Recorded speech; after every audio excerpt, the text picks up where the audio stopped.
Hello students. आज आम पढ़ा अष्टम श्रेणी तृतीय चैप्टर जोटा कि संख्यार कहानी। ये चैप्टर रे आम जानिबा संख्या केउंटी आविष्कार होइतला, केमिति आविष्कार होइतला, कोपरि प्रकार सबुआडे स्प्रेड होइतला। आ ए चैप्टर रे तमरो बहुत सारा गप रहिछि एवं तमे लास्ट रे जानिबो जे संख्यार आविष्कार आविष्कार रे इंडिया रो किपरि प्रकार भूमिका रही बहुत प्राउड भी फील करियो। तो बेसी गप न करी चलो आमे विषय स्टार्ट करिया। तो तमरो प्रथम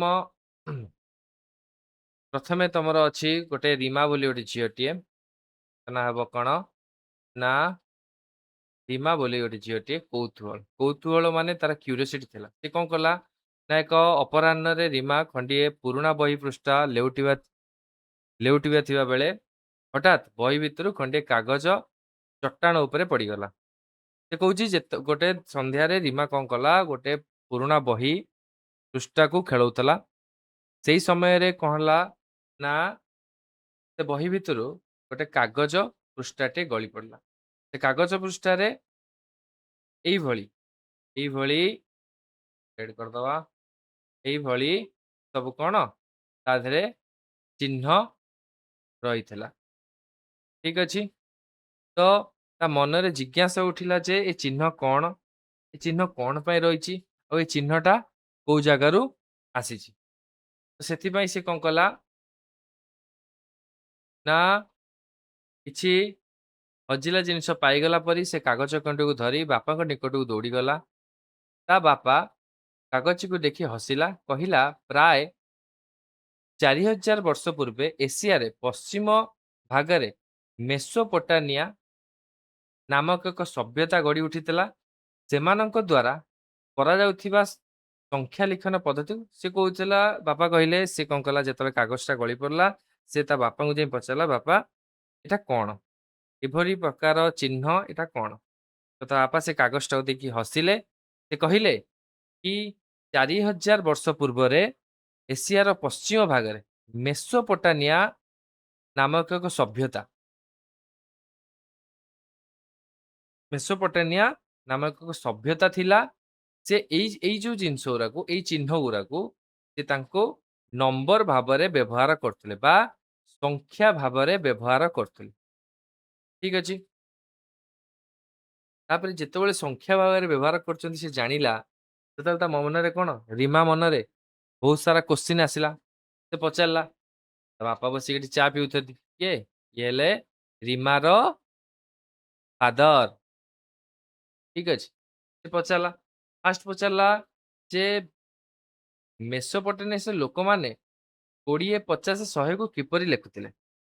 एठी देख पिला माने कोन अछि ना हमर नंबर रे कोन अछि ताकू 1 ताकू के लिखतले 1 ताकू 2 सॉरी 1 ताकू 3 ताकू 4 ताकू 5 ताकू 6 7 8 9 0 ए भलिया लेखुतले बा पढुतले।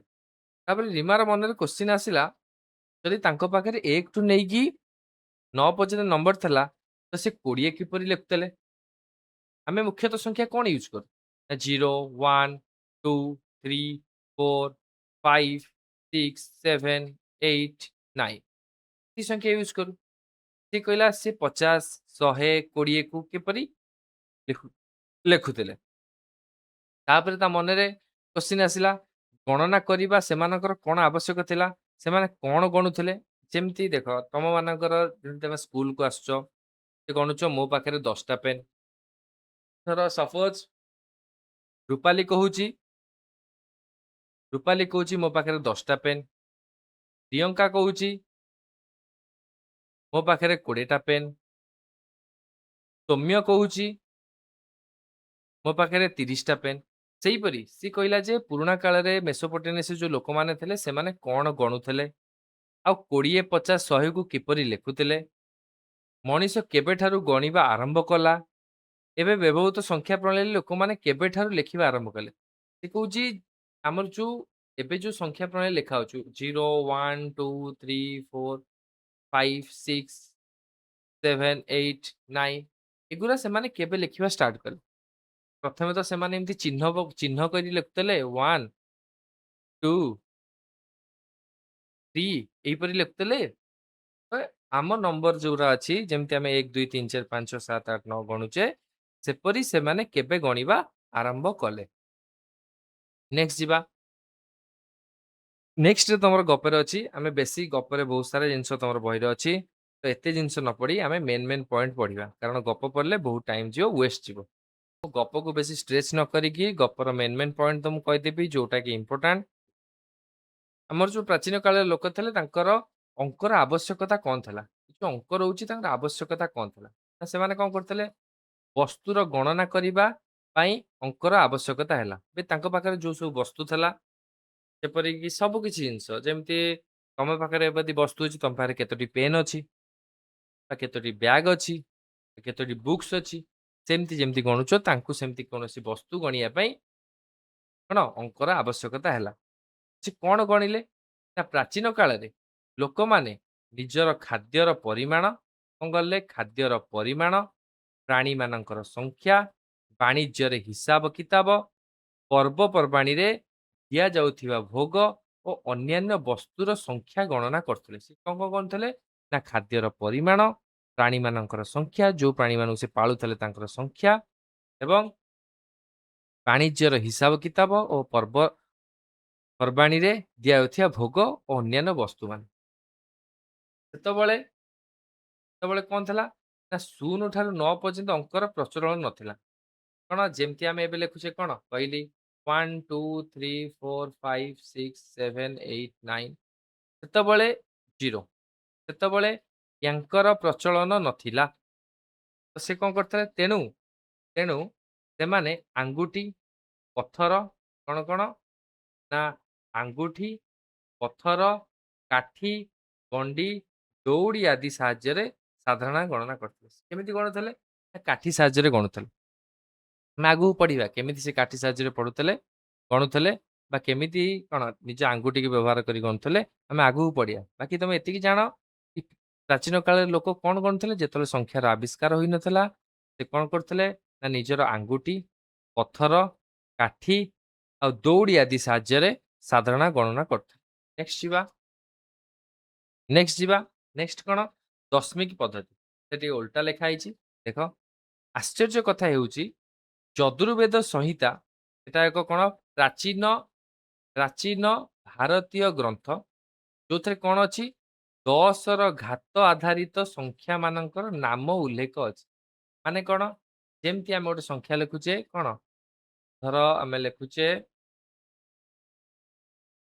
27879439, ଆମେ କଣ କରୁଛେ? ନା ଏଇ ସଂଖ୍ୟାଟାକୁ ଆମେ କଣ କରୁଛେ? ଏଇଟାକୁ ପଢୁଛେ 1, ଏଇଟାକୁ ପଢୁଛେ କଣ 10, ଏଇଟାକୁ 7, ଏଇଟାକୁ 1000, ଏଇଟାକୁ 1 10 100 1000, ଏଇଟାକୁ ଅୟୁତ, ଏଇଟାକୁ ଲକ୍ଷ, ନିୟୁତ, କୋଟି, ଏଇଭଳିଆ ଆମେ ପଢୁଛେ। ସେଇ ସବୁ ଜିନିଷ କୋଉଠି ଲେଖା ହେଇଥିଲା? ନା ଆଶ୍ଚର୍ଯ୍ୟକର କଥା ହଉଛି ଯଦୁର୍ବେଦ ସହିତ ଏକ ଭାରତୀୟ କଣ ଏକ ଭାରତୀୟ ଗ୍ରନ୍ଥରେ 10ର ଘାତ ଆଧାରିତ ସଂଖ୍ୟା ମାନଙ୍କର ନାମ ଉଲ୍ଲେଖ ଥିଲା। ଯେମିତି କିି 10କୁ ଆମେ କହୁଛେ 10, 100କୁ କହୁଛେ କଣ 100, 1000କୁ କହୁଛେ ସହସ୍ର ବା ହଜାର, 10,000କୁ ଆମେ କହୁଛେ କଣ ଅୟୁତ, ତାପରେ ଲକ୍ଷ, ନିୟୁତ, କୋଟି, ଏମିତି ଚାଲିଛି। ସେଟା ଆମର କୋଉଥିରେ ଲେଖା ଅଛି? ନା ଯଦୁର୍ବେଦ ସଂହିତା ଏକ ପ୍ରାଚୀନ ଭାରତୀୟ ଗ୍ରନ୍ଥ, ଯୋଉଥିରେ ଏଗୁରା ଉଲ୍ଲେଖ ଅଛି। ନେକ୍ସଟ ଯିବା। ନେକ୍ସଟ ଆମର କଣ ଅଛି? ନେକ୍ସଟ ଆମର କଣ ଅଛି?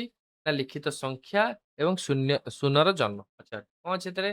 ପ୍ରାୟ 2000 ବର୍ଷ ପୂର୍ବେ ଭାରତ 0ରୁ 9 ପର୍ଯ୍ୟନ୍ତ ଅଙ୍କର ସୃଷ୍ଟି କରିଥିଲା। କିଏ କରିଥିଲା? ନା ଭାରତ ସୃଷ୍ଟି କରିଥିଲା। କୋଉଠୁ? ନା 0ରୁ 9 ପର୍ଯ୍ୟନ୍ତ। ପକ୍ଷଶାଳୀ ପାଣ୍ଡୁଲିପିରେ ପ୍ରଥମ ଥର ପାଇଁ ଶୂନକୁ ଏକ ବିନ୍ଦୁ ଆକାରରେ ଲେଖାଯାଉଥିଲା। ସେ କଣ କରୁଥିଲା? ଗୋଟେ ବକ୍ଷଶାଳୀ ପାଣ୍ଡୁଲିପି ଥିଲା ତୃତୀୟ ଶତାବ୍ଦୀରେ, ଯୋଉଥିରେ କଣ କରାହଉଥିଲା? ନା ଶୂନକୁ କୋଉ ଭଳିଆ ଲେଖା ହଉଥିଲା? ନା ଗୋଟେ ବିନ୍ଦୁ ଆକାରରେ ଲେଖା ହଉଥିଲା।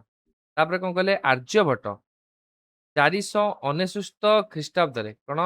ଆର୍ଯ୍ୟଭଟ୍ଟ 400 ଏଇ ସରି ସରି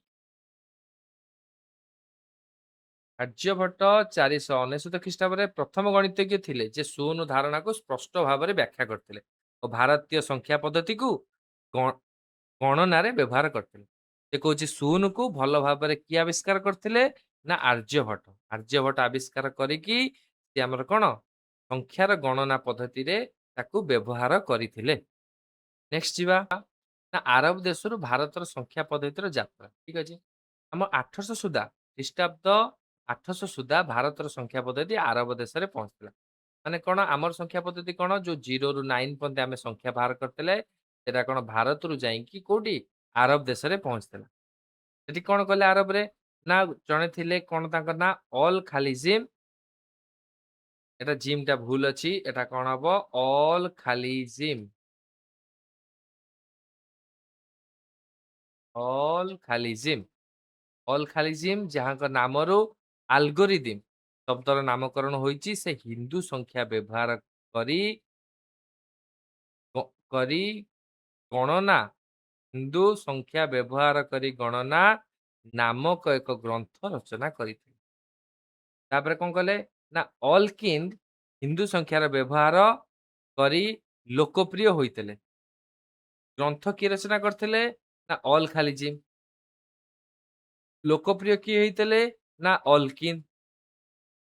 ଆଉ ଆରବ ମାନେ, ଆରବ ଦେଶର ଲୋକମାନେ କଣ କଲେ? ନା ଏଇ ସଂଖ୍ୟାକୁ ହିନ୍ଦୁ ସଂଖ୍ୟା ବୋଲି କହୁଥିଲେ। କଣ କହୁଥିଲେ? ନା ହିନ୍ଦୁ ସଂଖ୍ୟା। ଯୋଉ ସଂଖ୍ୟାଟା ଇଣ୍ଡିଆରୁ ଯାଇକି ଆରବ ଦେଶରେ ପହଞ୍ଚିଥିଲା, ଆରବର ଲୋକମାନେ ଏଇ ସଂଖ୍ୟାକୁ କଣ କହୁଥିଲେ? ଆରେ ସିଧା ପଡୁନି କାର, ମାନେ କଣ କରୁଥିଲେ? କହୁଥିଲେ ନା ୟାକୁ କହୁଥିଲେ ହିନ୍ଦୁ ସଂଖ୍ୟା। ନେକ୍ସଟ ଯିବା। ଜାଣିଛି ତମକୁ ଟିକେ ବୋର ଲାଗୁଥିବ, ବଟ୍ ଷ୍ଟିଲ୍ ତମର ଏଥିରେ କେବଳ ହିଷ୍ଟ୍ରି ହିଷ୍ଟ୍ରି କହୁଛି, ଗପ ଅଛି। ଫାଷ୍ଟ ଶୁଣିଦିଅ। ଏ ଫାଷ୍ଟ କ୍ଲାସଟା ଖାଲି ଟିକେ ବୋର ଲାଗିବ। ନେକ୍ସଟ କ୍ଲାସରୁ ଆମେ ଭଲସେ ପଢିବା, କାରଣ ଫାଷ୍ଟ କ୍ଲାସରେ ତମର ଫାଷ୍ଟରୁ ଆରମ୍ଭ କରି 48 ପେଜରୁ 57 ପେଜ ଯାଏଁ ବସ୍ ଖାଲି ଗପ ହିଁ ଅଛି, ଆଉ କିଛି ନାହିଁ। ଚାଲ ପଢିବା। କଣ? ୟୁରୋପରେ କଣ? ୟୁରୋପରେ ଆମର ତ କଣ ସଂଖ୍ୟା ପଦ୍ଧତି? ଭାରତର ସଂଖ୍ୟା ପଦ୍ଧତି କୋଉଠି ପହଞ୍ଚିଲା? ନା ଇଣ୍ଡିଆର ସଂଖ୍ୟା ପଦ୍ଧତି କୋଉଠି ପହଞ୍ଚିଲା? ଫାଷ୍ଟ ପହଞ୍ଚିଲା ଆରବରେ। ଆରବରେ ପହଞ୍ଚିଲା। ତାପରେ କୋଉଠି ପହଞ୍ଚିଲା? ନା ୟୁରୋପ। ୟୁରୋପରେ ପହଞ୍ଚିଲା। ତା ବିଷୟରେ ଆମେ ଜାଣିବା। କଣ? ୟୁରୋପରେ ଭାରତୀୟ ସଂଖ୍ୟା ପଦ୍ଧତିର ପ୍ରବେଶ। କଣ କହୁଛି? ନା ଖ୍ରୀଷ୍ଟାବ୍ଦ 1100 ସୁଦ୍ଧା ଭାରତୀୟ ସଂଖ୍ୟା ପଦ୍ଧତି ୟୁରୋପରେ ପହଞ୍ଚିଥିଲା। କେବେ ପହଞ୍ଚିଥିଲା? 1100 ଖ୍ରୀଷ୍ଟାବ୍ଦରେ। ସେତେବେଳେ ରୋମିଓ ସଂଖ୍ୟା IVXLDM ର ପ୍ରଚଳନ ଅଧିକ ଥିବାରୁ ଭାରତର ସଂଖ୍ୟା ପଦ୍ଧତି ଗ୍ରହଣ କରିବା ବିଳମ୍ବ ହୋଇଥିଲା। ସେ କଣ କହୁଛି? ନା ଆମ ସଂଖ୍ୟା ପଦ୍ଧତି ପହଞ୍ଚିବା। ଆମ ସଂଖ୍ୟା ପଦ୍ଧତି କଣ? ନା ଲେଖିବା 0 ରୁ 9। ଏଇଟା ହେଲା ଆମ ସଂଖ୍ୟା। 1 0 1 2 3 4 5। ଏଗୁରା ହେଲା କଣ? ଆମ ସଂଖ୍ୟା ପଦ୍ଧତି। ତ ତାଙ୍କର ସେତେବେଳେ କଣ? ଏ ସଂଖ୍ୟା ପଦ୍ଧତି ଯେତେବେଳେ ୟୁରୋପରେ ପହଞ୍ଚି ନଥିଲା, ସିଏ କଣ ବ୍ୟବହାର କରୁଥିଲେ? ନା I, second I, third I, IV, V, VI, V second I, V third I, X, ଏଇ ଟାଇପର ସଂଖ୍ୟା ବ୍ୟବହାର କରୁଥିଲେ। ଯେମିତିକି ଆମ ବହିରେ ଅଛି, ଏଟା ହେଲା ପ୍ରଥମ ଶ୍ରେଣୀ, ଦ୍ୱିତୀୟ ଶ୍ରେଣୀ, ତୃତୀୟ, ଚତୁର୍ଥ, ପଞ୍ଚମ, ଷଷ୍ଠ, ସପ୍ତମ, ଅଷ୍ଟମ, ନବମ, ଦଶମ। ସେଇଭଳିଆ ସେମାନେ ଏଇ ସଂଖ୍ୟାକୁ କୋଉଠି କରୁଥିଲେ ବ୍ୟବହାର? ୟୁରୋପରେ କରୁଥିଲେ, ୟୁରୋପୀୟ ମାନେ। ତାପରେ କଣ? ନା ପଢିବା। ନା ଫିବୋନାଚି ନିଜ ରଚନା ମାଧ୍ୟମରେ ଭାରତୀୟ ସଂଖ୍ୟା ପଦ୍ଧତିକୁ ପ୍ରଚାର ଓ ପ୍ରସାର କରିଥିଲେ। କିଏ କରିଥିଲେ? ଫିବୋନାଚି। କୋଉ ଖ୍ରୀଷ୍ଟାବ୍ଦରେ? 1200 ଖ୍ରୀଷ୍ଟାବ୍ଦରେ ନିଜ ରଚନା ମଧ୍ୟରେ ଭାରତର ସଂଖ୍ୟା ପଦ୍ଧତିକୁ ପ୍ରଚାର ଓ ପ୍ରସାର କରିଥିଲେ। 14 ରୁ 17 ଦଶକ ଶତାବ୍ଦୀ ମଧ୍ୟରେ ବିଜ୍ଞାନ ବାଣିଜ୍ୟର ଅଗ୍ରଗତି ପାଇଁ ସରଳ ଓ ଦକ୍ଷ ଗଣନା ଆବଶ୍ୟକତା ବଢିବାରୁ ଭାରତୀୟ ସଂଖ୍ୟା ପଦ୍ଧତିକୁ ଶେଷରେ ୟୁରୋପ ଗ୍ରହଣ କରିଥିଲା। କଣ କଲା? ନା ପ୍ରଥମେ ଯେତେବେଳେ ଭାରତର ସଂଖ୍ୟା ପଦ୍ଧତି ଯାଇଥିଲା ୟୁରୋପକୁ, ୟୁରୋପ କଣ କଲା ଆମ ସଂଖ୍ୟା ପଦ୍ଧତିକୁ ଗ୍ରହଣ କରୁନଥିଲା। ଆମ ସଂଖ୍ୟା ପଦ୍ଧତି କଣ? ନା ବାରମ୍ବାର କହୁଛି ନା 0 ରୁ 9। ଆମେ କଣ ଲେଖୁ? 0 ରୁ 9 ଲେଖୁ। 0, 1, 2, 2, 3, 4, 5, 6, 7 ଏଗୁରା ଆମେ ଲେଖୁ। ସେ ଏଇ ସଂଖ୍ୟା ପଦ୍ଧତିକୁ କଣ କରୁଥିଲେ? ଗ୍ରହଣ କରୁନଥିଲେ। ଗ୍ରହଣ କରୁନଥିଲେ। କିଏ? ୟୁରୋପ ମାନେ ଗ୍ରହଣ କରୁନଥିଲେ। ସେଥିପାଇଁ କଣ ସିଏ କୋଉଟା ଗ୍ରହଣ କରୁଥିଲେ? ନା ଏଇ ସଂଖ୍ୟା ଗୁଡାକୁ ଗ୍ରହଣ କରୁଥିଲେ। I, second I, third I, IV ଏଗୁଡାକୁ ଗ୍ରହଣ କରୁଥିଲେ। କିନ୍ତୁ ଅସୁବିଧା ତାଙ୍କର କଣ ହେଲା?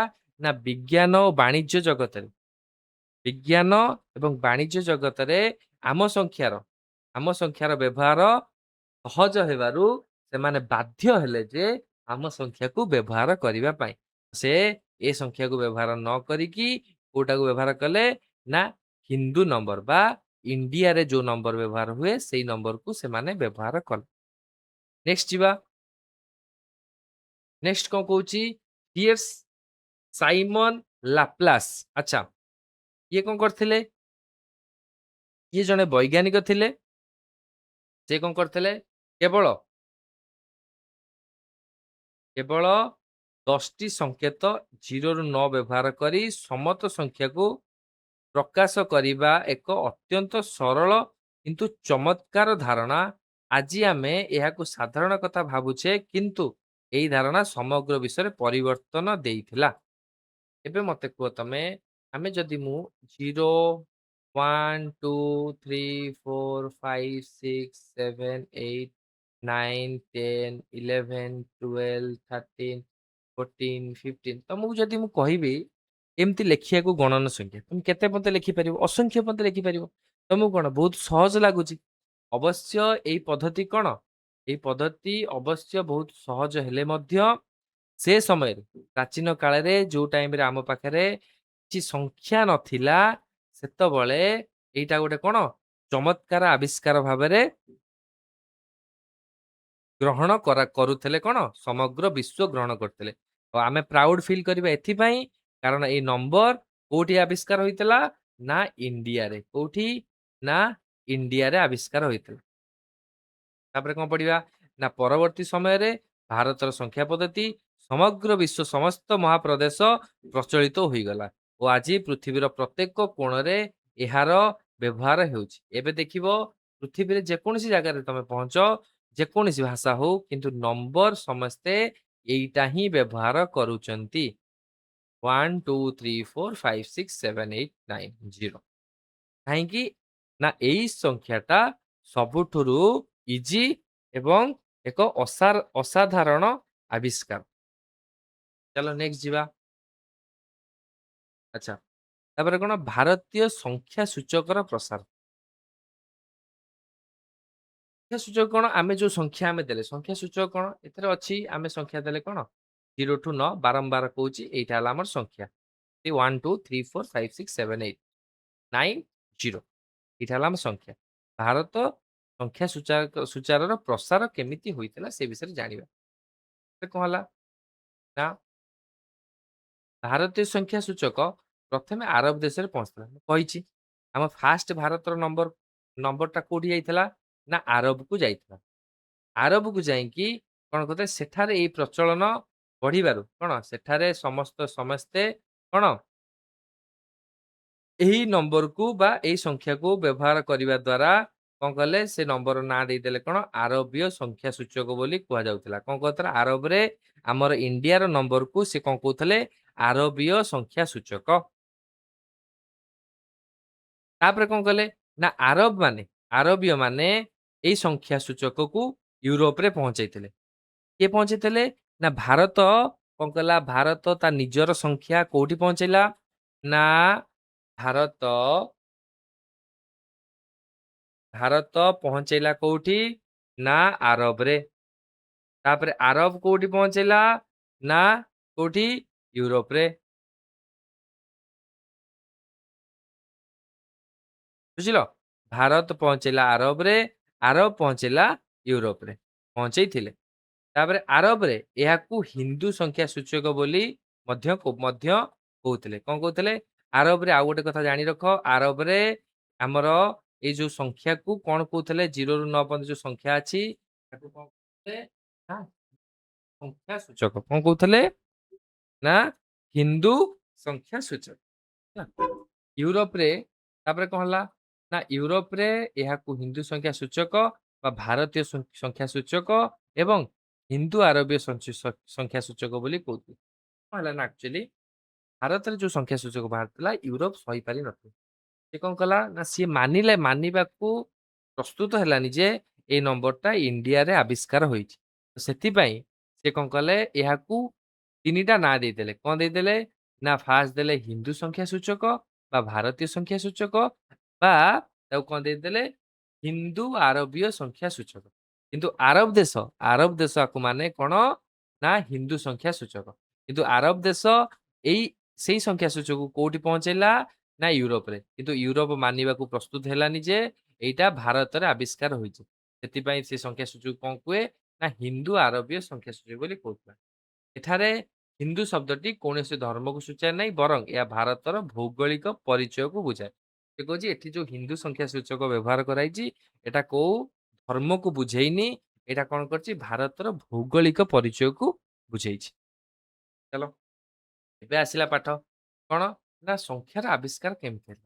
ଆମର ଫାଷ୍ଟ କେମିତି ଲେଖା ହଉଥିଲା ନା ଏଇ ଟାଇପର ଲେଖା ହଉଥିଲା 1 2 3 4 କୁ ଏଇଭଳିଆ ଲେଖା ଯାଉଥିଲା, 5 କୁ ଏଇଭଳିଆ ଲେଖା ହଉଥିଲା, 6 କୁ ଏଇଭଳିଆ, 7 କୁ ଏଇଭଳିଆ, 8 ଆଉ 9 ଏଇଭଳିଆ ଲେଖା ହଉଥିଲା। ଧୀରେ ଧୀରେ କଣ ହେଲା ଏମାନେ ବ୍ରାହ୍ମୀଣ ବହୁତ ପୂର୍ବରୁ ଏମାନେ ୟୁଜ୍ କରୁଥିଲେ। ତାପରେ ସେ ଧୀରେ ଧୀରେ ବଦଳିକି ଏପରି ହେଲା, ତାପରେ ବଦଳିକି ଏପରି ହେଲା। ଏଇ ସଂଖ୍ୟାରୁ କୋଉଠିକି ଏପରି ଏ ଟାଇପର ଲେଖିଲେ। ଧୀରେ ଧୀରେ କଣ ଆମ ସଂଖ୍ୟାର କେମିତି ଗ୍ରୋଥ ହୋଇଛି, କେମିତି ପ୍ରଥମେ ଲେଖା ହଉଥିଲା, ତାପରେ ଧୀରେ ଧୀରେ କେମିତି ବଦଳିଲା, ତାପରେ ଧୀରେ ଧୀରେ କେମିତି ବଦଳିଲା। ତ ଯଦି ତମେ ସଂସ୍କୃତରେ ଦେଖିବ ଏବେ ବି ସଂସ୍କୃତ ବହିରେ ଆମେ 1 2 3 4 5 6 7 8 9 0 ଏଇ ଟାଇପର ଲେଖୁଛେ। ଏବେ ବି ଯଦି ଦେଖିବ ଛାଡ। ତ ଧୀରେ ଧୀରେ କଣ ହେଲା ଏ ନମ୍ବରରୁ କୋଉଠିକି ଆସିଲା ଏଭଳି ଟାଇପର ଲେଖିଲେ ଲୋକ। ଧୀରେ ଧୀରେ ଆସିକି ଏବେ ବର୍ତ୍ତମାନେ ଆମେ କୋଉ ଭଳିଆ ଲେଖୁଛେ 1 2 3 4 5 6 7 8 9 ନା ଏଇ ଟାଇପର ନା ଏଇ ଟାଇପର। ଧୀରେ ଧୀରେ ଆକୁ ବି ବଦଳି ଦଉଛନ୍ତି। କେମିତି? କିଛି କିଛି ପିଲା 2 କୁ ଏମିତି ଜାଗାରେ ଏମିତି ଲେଖୁଛନ୍ତି ବା ଏମିତି ଲେଖି ଦଉଛନ୍ତି ବା ଏମିତି କରିଦଉଛନ୍ତି। କିଛି ଦିନ ପରେ କଣ ଆମର ଏ 2ଟା କଣ ହେଇଯିବ? ଜେଡ୍ ଭଳିଆ ହେଇଯିବ। ସେଇଭଳିଆ ଧୀରେ ଧୀରେ କଣ ହେଲା? ଏଭଳିଆ ଆମେ ଲେଖୁଥିଲେ ଧୀରେ ଧୀରେ କୋଉଠିକି ଆସିଲା? ଏଠିକି ପରିବର୍ତ୍ତନ ହେଇଗଲା ନମ୍ବର। ବୁଝା ପଇଲା? ନେକ୍ସଟ ଯିବା। ଆଚ୍ଛା ତମେ ନେକ୍ସଟ ଯିବା। ନେକ୍ସଟରେ କଣ ଅଛି ତମ ଗଣନ ପ୍ରଣାଳୀର 3ଟି କୋଶ୍ଚିନ୍ ଅଛି ଯୋଉଟା କି ଆମେ ଏବେ ସଲ୍ଭ କରିବା। ସେ କଣ କହୁଛି? ପ୍ରଶ୍ନ କହୁଛି ଏଇଆ କି ଧରାଯାଉ ଆମେ 1000 ବର୍ଷ ପୂର୍ବରୁ ପ୍ରସ୍ତୁତ ଯୁଗରେ ବାସ କରୁଛୁ। ମନେକର ଆମ ପାଖରେ ଗୋଟେ ଗାଇପଲ ଅଛି। ଏଇ ସମ୍ପର୍କେ ଆମେ ମନେକର ଆଚ୍ଛା ସେ କହୁଛି ତମେ ମନେକର ତମେ 1000 ବର୍ଷ କେତେ ନା 1000 ବର୍ଷ ପୂର୍ବରୁ ତମେ ବାସ କରୁଛ। ଯୋଉ ସମୟରେ ଯୋଉ ସମୟରେ ସଂଖ୍ୟାର ଆବିଷ୍କାର ହୋଇନଥିଲା। ସେଇ ସମୟରେ ତମ ପାଖରେ ଧର ଗୋଟେ ଗାଈ ପଲ ଅଛି ଲାଇକ ତମ ପାଖରେ 12ଟି ଗାଈ ଧର ଅଛି। ଏବେ କଣ ଏବେ ଯଦି ତମ ପାଖରେ 12ଟି ଗାଈ ଅଛି ତମେ କହିଦଉଛ ମୋ ପାଖରେ 12ଟି ଗାଈ। ସେତେବେଳେ ଲୋକମାନେ ତମେ କେମିତି ସେଇ ଜିନିଷକୁ ଗଣୁଥିଲେ ସେଇ ବିଷୟରେ ଜାଣିବା। ପ୍ରଥମ କ୍ୱେଶ୍ଚିନ୍ ଆସିଛି ଘାସ ଚରିବା ପରେ ସମସ୍ତ ଗାଈ ସୁରକ୍ଷିତ ଭାବରେ ଫେରିଛନ୍ତି ବୋଲି ଆମେ କିପରି ନିଶ୍ଚିନ୍ତ କରିପାରିବା? କାରଣ ଆମ ପାଖରେ ତ ନମ୍ବର ନାହିଁ। ଆମେ କିପରି ନିଶ୍ଚିନ୍ତ କରିବା? ସେ କଣ କରୁଥିଲେ? ପ୍ରଥମ ଉପାୟ କଣ ନା ସେ କଣ କରୁଥିଲେ? 10ଟି ନୁହେଁ ଧର କାଠି ଏତିକି କାଠି ତାଙ୍କ ପାଖରେ ନଉଥିଲେ। ଏତିକି କାଠି ରଖି ସେ କହୁଥିଲେ ଆମ ପାଖରେ କଣ ସମ୍ପୂର୍ଣ୍ଣ ଭାବରେ ଏତିକିଟା ଗାଈ ଅଛି। କେତେଟା ଗାଈ ଅଛି ନା ଏତିକିଟା। କାରଣ ସେତେବେଳେ ତ ନମ୍ବର ବାହାର ନଥିଲା। ସେ କଣ କରୁଥିଲେ? ଏତିକିଟା ଗାଈ ନଉଥିଲେ। କଣ ଗାଈ ଗଲେ କୋଉଠିକି? ଘାସ ଚରିବା ପାଇଁ। ଯେତେବେଳେ ଗାଈ ଫେରୁଥିଲେ ସେ ଗୋଟେ ଗାଈକି ରଖୁଥିଲେ। ଗୋଟେ ଗୋଟେ କାଠି କାଟୁଥିଲେ। ଆଉ ଗୋଟେ ଗାଈ ପଶଉଥିଲେ। ଆଉ ଗୋଟେ କାଠି କାଟୁଥିଲେ। ଆଉ ଗୋଟେ ଗାଈ, ଆଉ ଗୋଟେ କାଠି, ଆଉ ଗୋଟେ ଗାଈ, ଆଉ ଗୋଟେ କାଠି, ଆଉ ଗୋଟେ ଗାଈ, ଆଉ ଗୋଟେ କାଠି, ଆଉ ଗୋଟେ ଗାଈ, ଆଉ ଗୋଟେ କାଠି। ଏମିତି କରି କରି କଣ କରୁଥିଲେ? ନା ସେ ଗଣୁଥିଲେ। ଯଦି ତାଙ୍କ ପାଖରେ 3ଟି କାଠି ବଳି ଯାଉଥିଲା, ଆମେ ସିନା 3ଟି କହିଦଉଛୁ ସେତେବେଳେ ତ 3 ଆବିଷ୍କାର ହୋଇନଥିଲା। ଯଦି ତାଙ୍କ ପାଖରେ 3ଟି କାଠି ବଳି ଯାଉଥିଲା, ତ ସେ କଣ କରୁଥିଲେ? ସେ କାଠିଟା ନେଇ ଦେଖଉଥିଲେ ମୋର ଏତିକିଟା ଗାଈ ଏପର୍ଯ୍ୟନ୍ତ ଫେରି ନାହିଁ। ସେହିପରି ସେହିପରି କଣ ପଡୋଶୀ ଘର ତୁଳନାରେ ଆମର ଗାଈ ସଂଖ୍ୟାର କମ୍ କି ବେଶୀ କେମିତି ଜାଣୁଛନ୍ତି? ସେହିପରି ଦେଖ କେମିତି? ନା ଧର ମୋ ପାଖରେ କେତେଟା? ସପୋଜ୍ କଣ? ଇଏ ହେଲା ମୁଁ, ଇଏ ହେଲା କଣ? ପଡୋଶୀ, ପଡୋଶୀ। ସେ କଣ କରିଥିଲେ? ନା ମୋ ପାଖରେ ଧର 3, 4, 5, 6 ଏତିକିଟା ଗାଈ ଅଛି। ପଡୋଶୀ ପାଖରେ ଧର ଏତିକିଟା ଗାଈ ଅଛି। ସେ କଣ କରିଥିଲେ? ନା ନିଜର ଗାଈ ସଂଖ୍ୟାକୁ ଏମିତି ଷ୍ଟିକ୍ ମାଧ୍ୟମରେ ବା ବାଡ଼ି ମାଧ୍ୟମରେ ପୋତୁଥିଲେ ଏବଂ ପଡୋଶୀର ଗାଈକୁ କଣ? ତଳେ ପୋତୁଥିଲେ। ସେ କଣ କରୁଥିଲେ? ଗୋଟେ ନିଜର କାଟୁଥିଲେ ତ ପଡୋଶୀର କାଟୁଥିଲେ, ନିଜର କାଟୁଥିଲେ ପଡୋଶୀର, ନିଜର କାଟୁଥିଲେ ପଡୋଶୀର, ନିଜର ପରଠୁ ଏମିତି କାଟି, କାଟି, କାଟି, କାଟି ଯାଉଥିଲେ। ଯାହା ପାଖରେ କାଠି ବଳି ଯାଉଥିଲା, ତା ପାଖରେ ଗାଈ ସଂଖ୍ୟା କଣ? ଗାଈ ସଂଖ୍ୟା କଣ ରହୁଥିଲା? ବେଶୀ ରହୁଥିଲା। ବୁଝିପାରିଲ? ଯଦି କମ୍ ତେବେ ଆଉ କେତୋଟି ହେଲେ ପଡୋଶୀ ସହିତ ଗାଈ ସଂଖ୍ୟା ସମାନ ହବ ସେମ୍ ଜିନିଷ। କେମିତି ଜାଣୁଥିଲେ? କମ୍ କେମିତି ଜାଣୁଥିଲେ? ବେଶୀ ଯଦି ହେଲା କଣ? ଯଦି ତା ପାଖରେ ବେଶୀ କାଠି ବଳିଗଲା ତ ସେ ଜାଣିଲେ ବେଶୀ। କମ୍ କେମିତି ଜାଣିବେ? ନା ଧର ମୋ ପାଖରେ ଅଛି କେତେଟା? 5 ଟି କାଠି ଅଛି। ପଡୋଶୀ ପାଖରେ ଅଛି କଣ? ଧର 8 ଟି କାଠି ଅଛି। ଧର ମୁଁ ମୋର 5 ଟା କାଠି, ପଡୋଶୀର 5 ଟା କାଠି କାଟିଦେଲି। ସେ କଣ? ଏମିତି ଦେଖେଇବେ ଯେ ମୋ ପାଖରେ ଏତିଟା ଗାଈ ବା 3ଟି ଗାଈ କଣ ଅଛି? ସର୍ଟେଜ ଅଛି ବା କମ୍ ଅଛି। କାହାଠୁ? ମୋ ପଡୋଶୀଠୁ। ସେ ତ 3 ତ ଜାଣିନଥିଲେ, ଏମିତି କାଠି ଦେଖାନ୍ତି ଯେ ମୋ ପାଖରେ ଏତିକିଟା କାଠି ଅଛି କଣ? ଗାଈର ସଂଖ୍ୟା ମୋ ପଡୋଶୀଠୁ କମ୍। ଏହିପରି ଭାବରେ ସିଏ କଣ କରୁଥିଲେ? ଗଣନା କରୁଥିଲେ। ତାପରେ ତାଙ୍କର ଆଙ୍ଗୁଠି ମାଧ୍ୟମରେ ବି ଗଣୁଥିଲେ। ତା ବି ଆମେ ନେକ୍ସଟ୍ ଧୀରେ ଧୀରେ ପଢିବା। ଦେଖ ଏଠି ତମ ପ୍ରଣାଳୀ ପ୍ରଥମ ପ୍ରଣାଳୀ ସେ ଗୋଟେ ପ୍ରଣାଳୀ ତମର ଦେଇଦେଇଛି। କଣ କରୁଛି? ଉପରୋକ୍ତ ପ୍ରଶ୍ନଗୁଡ଼ିକ ସମାଧାନ ପାଇଁ ଆଉ ଉପଯୁକ୍ତ ପ୍ରଣାଳୀ ଗୋଡ଼ି, କାଠି ବା ଅନ୍ୟ କୌଣସି ବସ୍ତୁ ବ୍ୟବହାର କରି ମନେକର ସେଥିରେ ଆମେ କାଠି ଦେଖ। ସେ କଣ କରୁଥିଲେ? ଗୋଟେ ଗାଈକୁ ଗୋଟେ କାଠି ଦେଖାଯାଉନି ୟେଲୋଟା। ଆଉ ଗୋଟେ ଗାଈକୁ ଆଉ ଗୋଟେ କାଠି, ଆଉ ଗୋଟେ ଗାଈକୁ ଆଉ ଗୋଟେ କାଠି, ଆଉ ଗୋଟେ ଗାଈକୁ ଆଉ ଗୋଟେ କାଠି। ଏଇପରି କଣ? ଗାଈ ଗାଈ ସହିତ ସେ ଗୋଟେ ଗୋଟେ କାଠିକୁ ପୋତୁଥିଲେ। ଗୋଟେ ଗାଈ ଆସିଲା, ସେ ଗୋଟେ କାଠି ହାତରେ ଧରିଲେ। ଆଉ ଆଉ ଗୋଟେ ଗାଈ ଆସିଲା, ସେ କଣ? ତାପରେ ଦ୍ୱିତୀୟ କାଠିକି ହାତରେ ଧରିଲେ। ଏଇପରି ଭାବରେ ସେ କଣ କରୁଥିଲେ? ଗଣନା କରୁଥିଲେ। ଆଉ ଗୋଟେ ପ୍ରଣାଳୀ କଣ କରୁଥିଲେ? ନା ଦ୍ୱିତୀୟ ପ୍ରଣାଳୀ କଣ କରୁଥିଲେ? ଧ୍ୱନିର ବ୍ୟବହାର। ଧ୍ୱନି ବ୍ୟବହାର ମାନେ ଧର ତା ପାଖରେ କେତୋଟି ଗାଈ ଅଛି? ଧର ସପୋଜ୍ 1, 2, 3, 4, 5ଟି ଗାଈ ଅଛି। କଣ କରୁଥିଲେ? 5ଟି ଗାଈ ଅଛି। ସେ ଧ୍ୱନି ବ୍ୟବହାର କରି କେମିତି କରିଥିଲେ? ଧର ଗୋଟିଏ ଗାଈ ଆସିଲା। ସେ କଣ କରୁଥିଲେ? ଏ, ଦ୍ୱିତୀୟ ଗାଈ ଆସିଲା। କଣ କହୁଥିଲେ? ବି, ତୃତୀୟ ଗାଈ ଆସିଲା। କଣ କହୁଥିଲେ? ସି, ଚତୁର୍ଥ ଗାଈ ଆସିଲା। କଣ କହୁଥିଲେ? ଡି, ପଞ୍ଚମ ଗାଈ ଆସିଲା। କଣ କହୁଥିଲେ? ଇ। ଏହିପରି ଭାବରେ କଣ? ଧ୍ୱନି ବ୍ୟବହାର କରିକି କଣ? ପରସ୍ପର ସହିତ ଇଣ୍ଟରାକ୍ସନ କରୁଥିଲେ। ସେ କଣ କହୁଥିଲା? ମୋ ପାଖରେ କେଟା ଗାଈ ଅଛି। ସେ କହୁଥିଲା କଣ? ମୋ ପାଖରେ ଏସ୍ ଟା ଗାଈ ଅଛି। ସେ କଣ କହୁଥିଲା? ଆଉ ଜଣେ କହୁଥିଲା ମୋ ପାଖରେ ସି ଟା ଗାଈ ଅଛି। ଏଇଭଳିଆ ଭାବରେ ଧ୍ୱନି ବ୍ୟବହାର କରି ମଧ୍ୟ ସେମାନେ କଣ?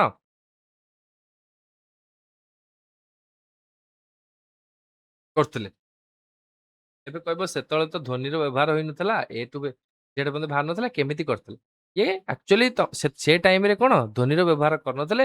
ଇଏ ତମକୁ ପଦ୍ଧତି ଦେଖଉଛି। ଯେତେବେଳେ ସଂଖ୍ୟାର ଆବିଷ୍କାର ହୋଇନଥିଲା, ସେତେବେଳେ ସେ କୋଉ ପ୍ରକାରର କଣ ଆକ୍ଚୁଆଲି ଗଣନ କରୁଥିଲେ। ନିଜର ବସ୍ତୁକୁ କୋଉ ପ୍ରକାରରେ ଗଣନା କରିଥିଲେ ସେଇ ବିଷୟରେ ସେ କଣ ଦର୍ଶଉଛି। ତାପରେ କଣ କଲେ? ନେକ୍ସଟ ଯିବା। ନେକ୍ସଟ ସେ କଣ କଲେ? ତୃତୀୟ ପ୍ରଣାଳୀରେ କଣ କଲେ? ନା ଏହିଭଳି କଣ ସିମ୍ବଲକୁ ବ୍ୟବହାର କରୁଥିଲେ। କଣ କରୁଥିଲେ? ସିମ୍ବଲକୁ ବ୍ୟବହାର କରୁଥିଲେ। 5 ପାଇଁ ସେ ଲେଖୁଥିଲେ ଭି, 17 ପାଇଁ କଣ ଲେଖୁଥିଲେ? 17 ପାଇଁ ଲେଖୁଥିଲେ କଣ? X V double I. 10 ପାଇଁ ଲେଖୁଥିଲେ 10 ପାଇଁ କଣ ଲେଖୁଥିଲେ? ଏକ୍ସ। ତାପରେ କଣ? 6 ପାଇଁ ଲେଖୁଥିଲେ କଣ? V I. 3 ପାଇଁ ଥାର୍ଡ ଆଇ। 13 ପାଇଁ X triple I. Sorry X କଣ? X triple I. ଏହିପରି ଭାବରେ କଣ ସଂଖ୍ୟାର ବ୍ୟବହାର କରୁଥିଲେ। ବୁଝିଲ ଗୋଟେ ପ୍ରଣାଳୀ କଣ? ନା ପ୍ରଥମେ କାଠି ବା ଷ୍ଟିକ୍ ଷ୍ଟିକ୍ ର ବ୍ୟବହାର କରୁଥିଲେ। ଆଉ ଗୋଟେ କଣ କରୁଥିଲେ? ନା ସାଉଣ୍ଡ ର ବ୍ୟବହାର କରୁଥିଲେ। ଏ ବି ସି ଡି ଏଇ ଟାଇପ ର ଷ୍ଟିକରେ କଣ ବାଡି ପୋତିକି ରଖିକି ବ୍ୟବହାର କରୁଥିଲେ। ତାପରେ କଣ ବ୍ୟବହାର କରୁଥିଲେ? ନା ସଂକେତ। କଣ କରୁଥିଲେ? ସଂକେତ ବା କଣ? ନା ସିମ୍ବଲର ବ୍ୟବହାର କରି କରୁଥିଲେ। ସିମ୍ବଲ କଣ? ନା ଯେମିତି ଏମିତି କହିଲି ଏବେ। 5 ପାଇଁ ଭି, 5 ପାଇଁ ଭି, 10 ପାଇଁ ଏକ୍ସ ଏଇଭଳିଆ ଭାବରେ କରୁଥିଲେ। ମାନେ ନାହିଁ ଯେ ସେ ଏଇଭଳି ବ୍ୟବହାର କରୁଥିଲେ। ସେମାନେ କଣ କିଛି କିଛି ଜାଗାରେ 5 କୁ ନେଇଯାଉଥିଲେ ଷ୍ଟାର ଷ୍ଟାର କରିଦଉଥିଲେ। କିଏ 10 କୁ କରିଦଉଥିଲା କଣ ଏଇଭଳିଆ କଣ ବର୍ଗଚିତ୍ର କରିଦଉଥିଲା। କିଏ 15 କୁ କଣ ସର୍କଲ କରିଦଉଥିଲା। ଏଇ ଟାଇପର ସେ କଣ ସିମ୍ବଲ ବ୍ୟବହାର କରି କଣ ଗଣନା କରୁଥିଲେ। ହଁ। ତାପରେ କଣ ହିନ୍ଦୁ ସଂଖ୍ୟାର ବିଶେଷତା କଣ? ଏବେ ଦେଖ ସପୋଜ୍ ଦେଖ ତାଙ୍କର ଆମେ କଣ 3 ଟା ପ୍ରଣାଳୀ ଶିଖିଲେ। କଣ ଶିଖିଲେ? ମୁଁ ଏଟାକୁ ଟିକେ ସାଇଡ୍ କରିଦିଏ।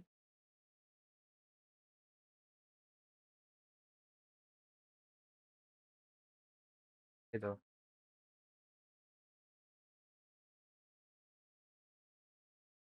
ତାପରେ ବୁଝେଇବି।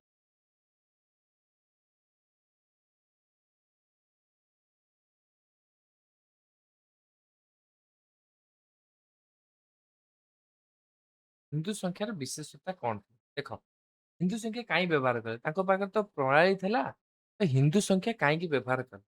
ଦେଖ ସେ ପ୍ରଥମ ପ୍ରଣାଳୀରେ କଣ ବ୍ୟବହାର କରୁଥିଲେ? ନା ବାଡି। କଣ ବ୍ୟବହାର କରୁଥିଲେ? ଷ୍ଟିକର ବ୍ୟବହାର କରିକି କଣ କରୁଥିଲେ? ଷ୍ଟିକର ବ୍ୟବହାର କରି କଣ ଗଣନା ସଂଖ୍ୟା କରୁଥିଲେ। ଦ୍ୱିତୀୟରେ ସେମାନେ କଣ କରୁଥିଲେ? ନା ଦ୍ୱିତୀୟରେ କଣ କରୁଥିଲେ? ନା ସାଉଣ୍ଡ ବା ଏ, ବି, ସି କଣ କରୁଥିଲେ? ସାଉଣ୍ଡ। ସାଉଣ୍ଡର ବ୍ୟବହାର କରୁଥିଲେ। ତୃତୀୟରେ କଣ କରୁଥିଲେ? ତୃତୀୟରେ କଣ ସିମ୍ବଲ କଣ କରୁଥିଲେ?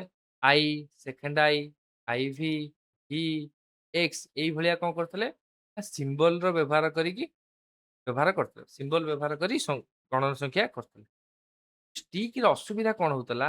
ଯେମିତିକି ଆମର ଏଠି ଜଣେ ବସିଛି। କଣ? ଧର ସପୋଜ ଆ ନାଁ ହେଲା କଣ? ନା ପ୍ରିୟଙ୍କା। ପ୍ରିୟଙ୍କା। ଧର ପ୍ରିୟଙ୍କାଟି ବସିଛି। ତା ପାଖରେ କଣ? କେତେଟା? ଏତେ ସାରା ଆମ୍ବ ଅଛି। କେତେଟା? ଏତେ ସାରା ଆମ୍ବ ଅଛି। ମତେ କୁହ ଯଦି ଏବେ ସେ ଷ୍ଟିକକୁ ଧରିକି ଭାବୁଛି, ମୁଁ ଏତେ ସାରା ଆମ୍ବକୁ କିପରି ଭାବରେ ଷ୍ଟିକରେ ଗଣିବି? ଅବଶ୍ୟ ଷ୍ଟିକରେ ଗୋଟେ ସଂଖ୍ୟାକୁ ଗଣି ହଉଥିଲା। କିନ୍ତୁ ଯେତେବେଳେ ବସ୍ତୁର ବସ୍ତୁର ମାତ୍ରା ବଢି ଯାଉଥିଲା, ସେ ଟାଇମରେ ଷ୍ଟିକକୁ ବା କାଠିକୁ ଧରିକି ରଖିବା ସମ୍ଭବପର ହଉନଥିଲା। ସେଥିପାଇଁ ଏଇ ପ୍ରଥମ ପ୍ରଣାଳୀଟା ବହୁତ କଷ୍ଟସାଧ୍ୟ ଧୀରେ ଧୀରେ ହେଲା। ଠିକ ଅଛି। ସେକେଣ୍ଡ ପ୍ରଣାଳୀ କଣ ହେଲା? ସେକେଣ୍ଡ ପ୍ରଣାଳୀରେ କଣ ହେଲା? ନା କଣ କରୁଥିଲେ? ନା ଏ ଟୁ ଜେଡ୍ ପନ୍ତେ କଣ 26ଟା ଅକ୍ଷର ୟୁଜ୍ କରୁଥିଲେ। ତାପରେ ସେ କେମିତି ୟୁଜ୍ କରୁଥିଲେ? 27 ପାଇଁ କଣ କରୁଥିଲେ? ନା ନଉଥିଲେ ଏ, 28 ପାଇଁ କଣ ନଉଥିଲେ? ନା ଏ ବି, 29 ପାଇଁ କଣ କରୁଥିଲେ? ନା ଏସି, ସେମିତି ଏଡି, ଏଇ, ଏଏକ୍ସ, ଏଏମ୍ ତାପରେ କଣ ଷ୍ଟାର୍ଟ କରୁଥିଲେ?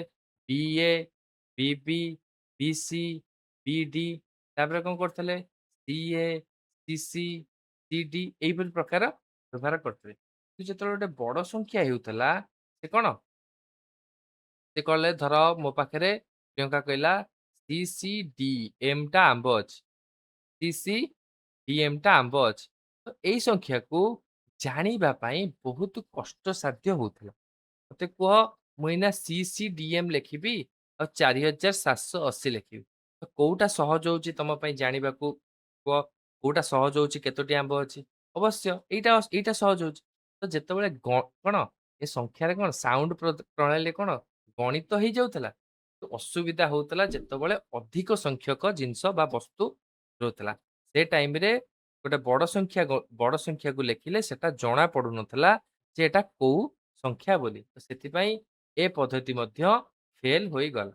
ତାପରେ ପଢିବା। ତାପରେ କଣ? ନା ତୃତୀୟ ପ୍ରଣାଳୀ। ତୃତୀୟ ପ୍ରଣାଳୀରେ ବି ସେଇ ଅସୁବିଧା ହଉଥିଲା। ତୃତୀୟ ପ୍ରଣାଳୀରେ କଣ ହଉଥିଲା? ନା ସେମ୍ ଅସୁବିଧା ତୃତୀୟ ପ୍ରଣାଳୀରେ ବି ହଉଥିଲା। ସେତେବେଳେ କଣ ଅସୁବିଧା ରହୁଥିଲା? ତୃତୀୟ ପ୍ରଣାଳୀରେ ଯେତେବେଳେ ବଡ ବଡ ସଂଖ୍ୟା ଲେଖୁଥିଲେ, ଲାଇକ୍ ମୁଁ ଧର କହିବି ମୋ ପାଖରେ 9,000 9,780 କେତେ? 97,809 809ଟା ଆମ୍ବ ଅଛି।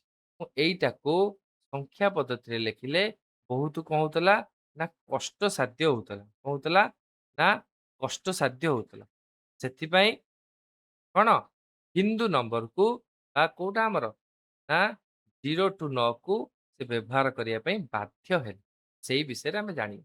କଣ ଜାଣିବା? ଚାଲ ଫାଷ୍ଟ କହୁଛି ସେ ଯେ ଆମକୁ ଏପରି ଏକ ମାନକ ସଂଖ୍ୟ କ୍ରମ ଆବଶ୍ୟକ ଯାହାର କୌଣସି ଶେଷ ନଥିଲା। ମତେ କୁହ ହିନ୍ଦୁ ସଂଖ୍ୟାରେ ଆମେ ଚାହିଁଲେ କଣ ଅସଂଖ୍ୟ ସଂଖ୍ୟା ଲେଖିପାରିବା। 3334 ଆ ପର ସଂଖ୍ୟା ବି ଅଛି। ତାପର ସଂଖ୍ୟା ବି ଅଛି। ଯେତେ ବଡ ସଂଖ୍ୟା ବି ତମେ ଲେଖ ତାପରେ କଣ ସଂଖ୍ୟା ଅଛି। ସଂଖ୍ୟାର ଗଣତି ସରିବ କି? ସେ କଣ ସବୁବେଳେ ଇନଫିନିଟି। ତ ସେଥିପାଇଁ ଏପରି ଏକ ସଂଖ୍ୟା ଆମକୁ ମିଳିଗଲା ଯାହାର କୌଣସି ଶେଷ ନଥିଲା। ଆମକୁ ଯେତେ ବଡ ସଂଖ୍ୟା ଦେଲେ ବି ଆମେ ଲେଖିପାରୁ। ତାପରେ ଏହାକୁ ସହଜରେ ବଢାଇ ହେବ ଓ ଗଣନା କରିବା ପାଇଁ ସୁବିଧାଜନକ ହେବା ଦରକାର। କଣ ହଉଥିଲା ନା ହିନ୍ଦୁ ସଂଖ୍ୟା କଣ ତମେ ଯଦି ଜଣେ ଲେଖିବ କଣ ଏବେ ଯୋଉଟା ମୁଁ ବୁଝେଇଲି ଯଦି ତମକୁ ଜଣେ ଲେଖିବ ଯେ ମୋ ପାଖରେ କଣ CCM ଟା ଆମ୍ବ ଅଛି। ହଁ CCM ଟା ଆମ୍ବ ଅଛି 4280 ଟା ଆମ୍ବ ଅଛି। ତ କୋଉଟା ସହଜ ହଉଛି ଜାଣିବା ପାଇଁ ଏଇଟା ତ ସେଟା କଣ ସହଜରେ ଗଣନା କରିବା ପାଇଁ ସୁବିଧାଜନକ ଦରକାର। ତ ଏଟା ସୁବିଧା ହେଲା ହିନ୍ଦୁ ସଂଖ୍ୟା। ତୃତୀୟ ବିଟ୍ କଣ କହିଲା ନା କାଠି ଦ୍ଵାରା ଗଣନା ଓ ରୋମିଓ ସଂଖ୍ୟା ଅସୀମ ସଂଖ୍ୟା ଦର୍ଶା ଯାଇପାରେ। ସେ କହୁଛି କାଠି ଦ୍ଵାରା ତମେ ଗଣିକି ଏତିକ ଆମ୍ବକୁ ପ୍ରିୟଙ୍କା କଣ କରିବ? ପ୍ରିୟଙ୍କା କଣ କରିବ? ଗଣି ଦେଇପାରିବ ବା କାଠି ଦ୍ଵାରା ଗଣିକି ରଖିଦେଇ ପାରିବ। କିନ୍ତୁ ଦର୍ଶେଇ ପାରିବ ଯେ ଏତିକିଟା ଆମ୍ବ ମୋ ପାଖରେ ଅଛି। କିନ୍ତୁ ତାକୁ ଗଣିବା ସମ୍ଭବପର ହେବ ନାହିଁ। ଯଦି ତା ପାଖରେ 6000 ଆମ୍ବ ରହିବ 6000 ଆମ୍ବ ରହିବ। ସେ 6000 କାଠିକୁ ରଖିଦେଇ ପାରିବ। କିନ୍ତୁ ତାକୁ ଗୋଟେ ସେକେଣ୍ଡ ଭିତରେ ଗଣି ପାରିବ କି? ଗଣି ପାରିବ ନାହିଁ। ସେଥିପାଇଁ କଣ ହିନ୍ଦୁ ସଂଖ୍ୟା ଏଠି ବି କଣ ଆବଶ୍ୟକ ପଡିଲା। ଏହି କାରଣରୁ ହିନ୍ଦୁ ସଂଖ୍ୟା ସୂଚକ 1 ରୁ 9 ସ୍ଥାନ ମୂଲ୍ୟ ପଦ୍ଧତି ବିପ୍ଳବାତ୍ମକ ସାବ୍ୟସ୍ତ ହୋଇଥିଲା। ସେ କଣ କହୁଛି ସେଥିପାଇଁ ଯୋଉ ହିନ୍ଦୁ ସଂଖ୍ୟା ଆମର ଥିଲା କଣ 0 ରୁ 9 ପର୍ଯ୍ୟନ୍ତ ସେଇଟା ଥିଲା କଣ ସବୁଠୁ ବେଷ୍ଟ। କଣ ଥିଲା ନା ବେଷ୍ଟ। କେବଳ 10ଟି ଅଙ୍କ ବ୍ୟବହାର କରି ଅସୀମ ସଂଖ୍ୟା ଲେଖିପାଇ ପାରିବା। 10ଟି ଅଙ୍କ କେମିତି? ଆମେ 0 ରୁ 9 ପର୍ଯ୍ୟନ୍ତ ଜାଣିଦେଲା ପରେ ଆମେ ଅସଂଖ୍ୟ ସଂଖ୍ୟା ଲେଖିପାରିବା। ଗଣନ ସଂଖ୍ୟା ଯୋଉଟା କି ଯାହାର ଶେଷ ନଥିବ। ସ୍ଥାନ ମୂଲ୍ୟ ପଦ୍ଧତି ଦ୍ୱାରା ଆବଶ୍ୟକ ଅନୁଯାୟୀ ନୂଆ ଅଙ୍କ ଯୋଡ଼ କରି ଅସୀମ ସଂଖ୍ୟା ଗଠନ କରାଯିବ। ସ୍ଥାନ ମୂଲ୍ୟ କେମିତି?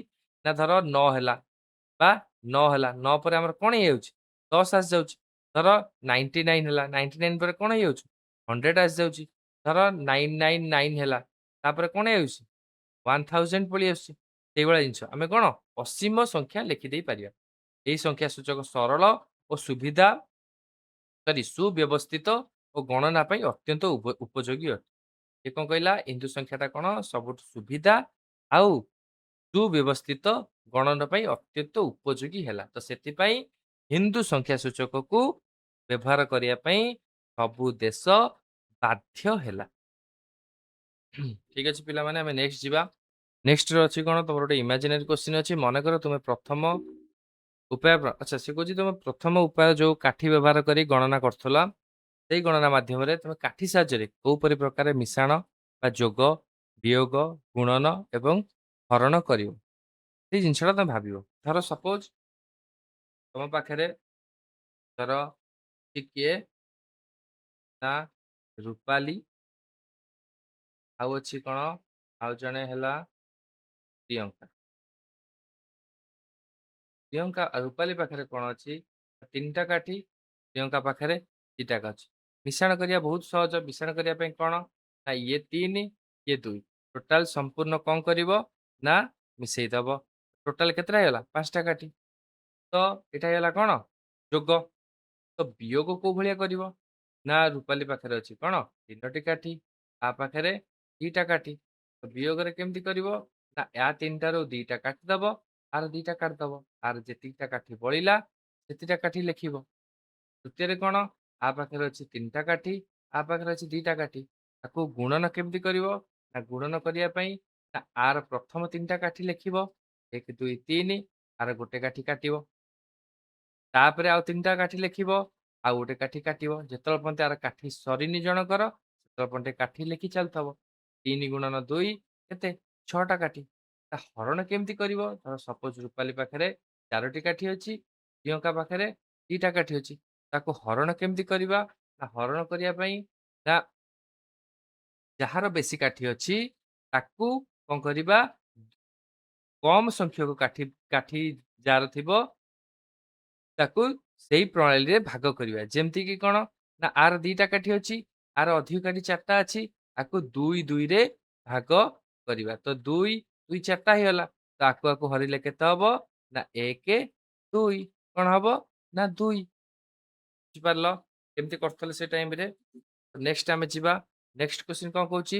ଦ୍ୱିତୀୟ ପ୍ରଣାଳୀ ଦିଆଯାଇଥିବା ସଂଖ୍ୟା ପଦ୍ଧତିକୁ ଆଗକୁ ବଢାଇବା ଯଦି ଉପାୟ ହେଉଛି ଏଥିରେ ଅଧିକ ଅକ୍ଷର ସମାହାର ବ୍ୟବହାର କରି ଯଥା 1 ରୁ 1 ପାଇଁ ଏ 27 ପାଇଁ ଏ ନେଇପାରିବା ସମସ୍ତ ସଂଖ୍ୟା ପ୍ରଣାଳୀ ତୁମେ ଏ ପ୍ରଣାଳୀ କିପରି ଆଗକୁ ବଢାଇ ପାରିବ ଆଚ୍ଛା ସେ କହୁଛି ଯୋଉ ତୃତୀୟ ପ୍ରଣାଳୀ ଥିଲା ଦ୍ୱିତୀୟ ପ୍ରଣାଳୀ କଣ ନା ଆମର ସାଉଣ୍ଡ କଣ ଥିଲା ସାଉଣ୍ଡ ସେ କହୁଛି ଆମ ସାଉଣ୍ଡ ରେ କଣ ଏ ଟୁ ଜେଡ୍ ପର୍ଯ୍ୟନ୍ତ ଥିଲା କେତେ ଥିଲା 26 ଏହାକୁ ଆଗକୁ କେମିତି ବଢେଇ ପାରିବ ମୁଁ ଅଲରେଡି କହିଦେଇଛି ତ ଏ ପରେ ଆମେ କଣ ଲେଖୁଥିଲେ ସରି ଏ ପରେ ଏ ଟୁ ଲେଖୁଥିଲେ କଣ ଜେଡ୍ ପର୍ଯ୍ୟନ୍ତ ଜେଡ୍ ପରେ କଣ ଲେଖୁଥିଲେ ନା ଏ ତାପରେ ଲେଖୁଥିଲେ ଏ ବି ତାପରେ ଏ C A D A E A F ଏମିତି ଲେଖୁଥିଲେ ତାପରେ ଲେଖୁଥିଲେ କଣ ବି ସି ବି ଡି ଏଇଭଳି ଚାଲୁଥିଲା ତାପରେ ଲେଖୁଥିଲେ C C C M C N ଏଇଭଳିଆ ଚାଲୁଥିଲା ସେମିତି ଲେଖୁଥିଲେ କଣ ଜେଡ୍ ଜେଡ୍ ଜେଡ୍ ଜେଡ୍ ପରେ କଣ ଲେଖିବା ନା ଫେର ଲେଖିବା ଏ ଆଉ ଗୋଟେ A B A C A D still ଏଗୁଡା ତ ଆମେ ଲେଖିପାରିବା ସଂଖ୍ୟା ଆମେ କଣ ଅସଂଖ୍ୟ ଭାବରେ ବଢେଇ ପାରିବା କିନ୍ତୁ ଏଟା କଣ କନଭିନିଏଣ୍ଟ ତାକୁ ଜାଣିବା ବହୁତ କଷ୍ଟ ମୁଁ ଯଦି ପଚାରିଦେବି ଏ ସି ଡି ସଂଖ୍ୟାଟା କେତେ ତମେ କହିବାଟା ବହୁତ କଷ୍ଟସାଧ୍ୟ ହେବ ତ କିନ୍ତୁ ଆମେ କିପରି ଆଗକୁ ବଢେଇବା ଏଇଭଳି ଭାବରେ କଣ ଆମେ ଗଣନା ଗଣନା କରି କରି ଯିବା ତ ନେକ୍ସଟ ଯିବା କଣ ତୁମେ ନିଜେ ଏକ ସଂଖ୍ୟା ପ୍ରଣାଳୀ ପ୍ରସ୍ତୁତ କରିବା ପାଇଁ ଚେଷ୍ଟା କର ନିଜେ ସଂଖ୍ୟା ପ୍ରଣାଳୀ ପ୍ରସ୍ତୁତ କରିବ ମାନେ କଣ ଧର ସପୋଜ ଅଛି କଣ ଧର ଅଛି କଣ ସୌମ୍ୟ ସୌମ୍ୟ ଅଛି ସେ ସଂଖ୍ୟା ପ୍ରଣାଳୀକୁ କେମିତି ବଢେଇବ ଧର ସେ 1 ପାଇଁ କଣ କଲା ଗୋଟେ ଟ୍ରାଙ୍ଗେଲ ନେଲା 2 ପାଇଁ ଗୋଟେ ସର୍କଲ ନେଲା 3 ପାଇଁ ଷ୍ଟାର କରିଦେଲା 4 ପାଇଁ ଏମିତି ଚିହ୍ନ କରିଦେଲା 5 ପାଇଁ ଏମିତି ଚିହ୍ନ କରିଦେଲା 6 ପାଇଁ ରେକ୍ଟାଙ୍ଗେଲ କରିଦେଲା 7 ପାଇଁ କଣ ବର୍ଗ ଚିତ୍ର କରିଦେଲା 8 ପାଇଁ ଗୋଟେ ପ୍ରପର ଆୟତ ଚିତ୍ର କରିଦେଲା ଏଇଭଳିଆ କଣ ସଂଖ୍ୟା ପ୍ରଣାଳୀ ତମେ ନିଜେ ବି ଗଢିପାରିବ ବୁଝିଲ ନା ତ ନିଜେ ଖାତାରେ ନିଜର 1 ଠୁ ନେଇ 1 ଠାରୁ ସରି 0 ଠାରୁ 9 ପର୍ଯ୍ୟନ୍ତ ନିଜର ଏକ ସଂଖ୍ୟା ପ୍ରଣାଳୀ ଗଢିବାକୁ ଚେଷ୍ଟା କର କଣ କର ଚେଷ୍ଟା କର ଠିକ ଅଛି ନେକ୍ସଟ ଯିବା ନେକ୍ସଟ କହୁଛି କେତେକ ପ୍ରାରମ୍ଭିକ ପ୍ରଣାଳୀ ମାନେ ସେ ଟାଇମରେ କେତେକ ପ୍ରାରମ୍ଭିକ ପ୍ରଣାଳୀ ଥିଲା ମାନେ ଆରମ୍ଭରୁ କୋଉ ପ୍ରକାର ସଂଖ୍ୟା ବ୍ୟବହାର କରୁଥିଲେ ସେଇ ବିଷୟରେ ସବୁ ଗଣନା କରୁଥିଲେ କେମିତି ସେଇ ବିଷୟରେ କହୁଛି ଫାଷ୍ଟ କେମିତି କରୁଥିଲେ ନା ଶରୀରର ବିଭିନ୍ନ ଅଙ୍ଗକୁ ବ୍ୟବହାର କରି ୟୁଜ ବଡି ପାର୍ଟ ବିଶ୍ୱର ଅନେକ ଗୋଷ୍ଠୀ ଲୋକ ଗଣନା ପାଇଁ ତାଙ୍କର ହାତ ଶରୀର ଅଙ୍ଗ ବ୍ୟବହାର କରିଥାନ୍ତି ପପୁଆ ନ୍ୟୁ ନ୍ୟୁଗିରିର ଏକ ଗୋଷ୍ଠୀର ଲୋକ କୋଉଟା ପପୁଆ ନ୍ୟୁଗିରି ଏକ ଗୋଷ୍ଠୀର ଲୋକ କିପରି ନିଜ ଶରୀରର ଅଙ୍ଗକୁ ମାନକ ଅନୁକ୍ରମ ସଂଖ୍ୟା ପ୍ରଣାଳୀ ଭାବରେ ବ୍ୟବହାର କରୁଥିଲେ ଏହି ଏବଂ ଏବେ ବି କରୁଛନ୍ତି ତାହା ଦିଆହେଇଛି କଣ ନା ସିଏ କଣ ତାଙ୍କ ଯୋଉ ଥମ୍ ଟାକୁ ନଉଥିଲେ କଣ 1 ତାପରେ ଆଙ୍ଗୁଠିକି ନଉଥିଲେ 2 ତାପରେ ଆଙ୍ଗୁଠିକି 3 ତାପରେ 4 5 ଏଇଟାକୁ ନଉଥିଲେ 6 ରିଷ୍ଟ ତଳକୁ 7 ପୁଣି କି 8 ଆର୍ମକୁ 9 ତାପରେ 10 11 12 ଆଖିକି 13 ନାକକୁ 14 ଆଉ ଗୋଟେ ଆଖିକି 15 16 17 18 19 20 21 ତାକୁ 22 23 24 25 26 27 ଏଇ ପ୍ରଣାଳୀରେ କଣ କରୁଥିଲେ ସେମାନେ କଣ କରୁଥିଲେ ନିଜ ସଂଖ୍ୟାକୁ ଗଣୁଥିଲେ ଆଉ ଏବେ ବି ଏଇ ସଭ୍ୟତାର ଲୋକ କଣ ଏଇପରି ଭାବରେ ସଂଖ୍ୟାକୁ କିଛି କିଛି ଜାଗାରେ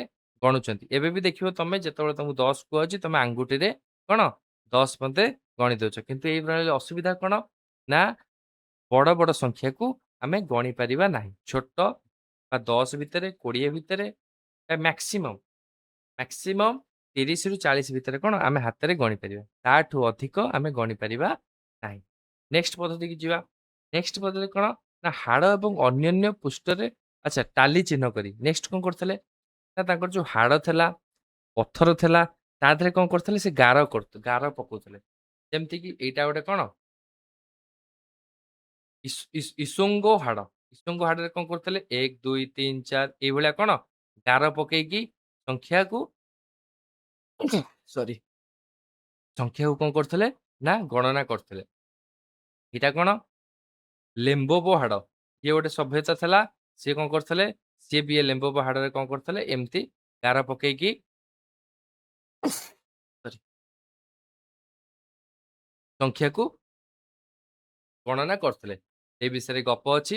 ଯଦି ପଢିବାକୁ ଚାହିଁବ ପଢିଥବ। ଏଠି କିନ୍ତୁ ଗୋଟେ ବଢିଆ ଜିନିଷଟେ ଅଛି ମନେ ରଖିବ। ନା ସଂଖ୍ୟାର ଉପସ୍ଥାନ ସବୁଠାରୁ ପୁରୁଣା ପ୍ରଣାଳୀ ମଧ୍ୟରୁ ଗୋଟିଏ ହେଉଛି ଦାଗ ଦେବା ବା ଚିହ୍ନ ଦେବା କିମ୍ବା ଗୁମ୍ଫାର କାନ୍ଥ ଉପରେ ଚଟା ଚିହ୍ନ ବା ଗାର ଭଳି ତିଆରି କରିବା। ଏହି ଚିହ୍ନ ଗୁଡ଼ିକୁ ଟାଲି ଚିହ୍ନ ମଧ୍ୟ କୁହାଯାଏ। ଏଇ ଜିନିଷଟା ମନେ ରଖିବ। ତାପରେ ଗପ ପଢିଦବ ସେମ୍ ଜିନିଷ ଲେଖା ହେଇଛି। ସେମାନେ କେମିତି ଦଉଥିଲେ ଏଇ ପଦ୍ଧତିରେ ଗଣନା କରିଥିବା ପ୍ରତ୍ୟେକ ବସ୍ତୁ ଗୋଟେ ଗୋଟେ ଲେଖା ଚିହ୍ନ ଦିଆଯାଉଥିଲା ମାନେ ହାଡରେ ସେ ଚିହ୍ନ ଦେଇକି ଗଣନା କରୁଥିଲେ। ଚଲୋ ନେକ୍ସଟ ଯିବା।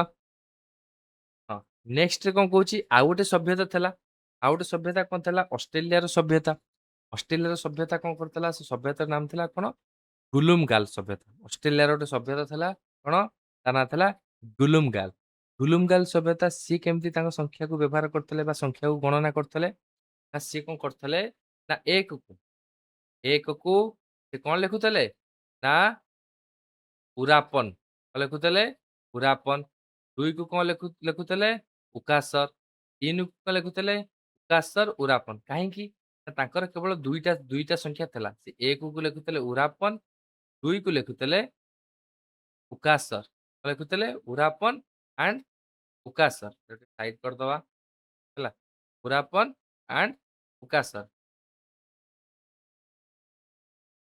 ଏକକୁ କଣ ଲେଖିଥିଲେ ନା ଉରାପନ, ଦୁଇକୁ କଣ ଲେଖିଥିଲେ ନା ଉକାସର। ଯେତେବେଳେ 3 ଲେଖିବାକୁ ଆସୁଥିଲା ସେ କେମିତି ଲେଖୁଥିଲେ 1 ମିଶାଣ 3 ସରି 1 ମିଶାଣ 2। ସେଥିପାଇଁ ଆକୁ ଲେଖୁଥିଲେ କଣ ନା ଉରାପନ ଉକାସର। 4 ଲେଖିବାରେ କେମିତି ଲେଖୁଥିଲେ ନା 2 ମିଶାଣ 2 ସେଟା କେଉଁ ଲେଖୁଥିଲେ ନା ଉକାସର ଆଉ ଉକାସର। ସେଠି ଜିନିଷଟା କହିଛି ଫାଷ୍ଟକୁ ଉରାପନ ତାପରେ ଉକାସର ତାପରେ ଉକାସର ଉରାପନ ତାପରେ ଉକାସର ଉକାସର। କାହିଁକି ଉକାସର କେତେ 2 ଇଏ 2 5କୁ କେମିତି ଲେଖୁଥିଲେ ଉକାସର କେତେ 2 ଉକାସର 2 ଉରାପନ 1 ଟୋଟାଲ କେତେ ହେଲା 5। ତାପରେ 6କୁ କେମିତି ଲେଖୁଥିଲେ ଉକାସର ଉକାସର ଉକାସର 2 2 2 କେତେ ହବ 6। ତ ଏଇଭଳିଆ ଏଇ ପ୍ରକାର କୋଉମାନେ ଲେଖୁଥିଲେ ଗୁଲୁମଗାଲର ସଭ୍ୟତା। ଅଷ୍ଟ୍ରେଲିଆର ଗୋଟେ ସଭ୍ୟତା ଥିଲା ଗୁଲୁମଗାଲ। ତ ଏଇଭଳି ପ୍ରକାର ସେମାନେ ଲେଖୁଥିଲେ। ସେମାନଙ୍କ ସଂଖ୍ୟା ନାମ ଗୁଡ଼ିକ କିପରି ଗଠିତ ହୋଇଛି ତୁମେ ଲକ୍ଷ୍ୟ କରିପାରୁଛ। କହିଲି ସଂଖ୍ୟା କିପରି ଗଠିତ ହେଇଛି କଣ ସେ 3କୁ 1 ମିଶାଣ 2 କରି ଲେଖୁଥିଲେ। ତାଙ୍କର 3 ସଂଖ୍ୟା ନାମ 2 ଏବଂ 1 ସଂଖ୍ୟା ନାମକୁ ଗଠିତ ହୋଇଛି। 4 ସଂଖ୍ୟା ନାମକୁ 2 ଓ 2 ସଂଖ୍ୟା ନାମକୁ ନେଇକି ଗଠିତ ହୋଇଛି ଯୋଉଟା ମୁଁ ଏବେ କହିଲି 4କୁ 2 ମିଶାଣ 2 3କୁ 1 ମିଶାଣ 2 ଭଳି ଲେଖୁଥିଲେ। ଅନ୍ୟ ସଂଖ୍ୟା ଗୁଡ଼ିକରେ କିପରି ଗଠିତ ହୋଇଛି ତାହା ମୂଲ୍ୟ ଲକ୍ଷ୍ୟ କର। 6ଟା କଣ ଗଠିତ ହେଇଛି 2 ମିଶାଣ 2 ମିଶାଣ 2। 5 କଣ 2 ମିଶାଣ 2 ମିଶାଣ 1। 4ଟା କଣ 2 ମିଶାଣ 2। 3ଟା କଣ 2 ମିଶାଣ 1। ଏହିପରି ପ୍ରକାରରେ କଣ ହେଇଛି ଗଠିତ ହେଇଛି ତାଙ୍କର ସଂଖ୍ୟା। କିନ୍ତୁ ତାଙ୍କ ସଂଖ୍ୟାରେ ଗୋଟେ ଲୁପ୍ ହୋଲ୍ ଥିଲା କଣ ନା ସେ 1 ଠୁ 6 ପର୍ଯ୍ୟନ୍ତ ହିଁ ଲେଖିପାରୁଥିଲେ। 6 ପରେ ସେ କୌଣସି ସଂଖ୍ୟାକୁ ଲେଖି ପାରୁନଥିଲେ।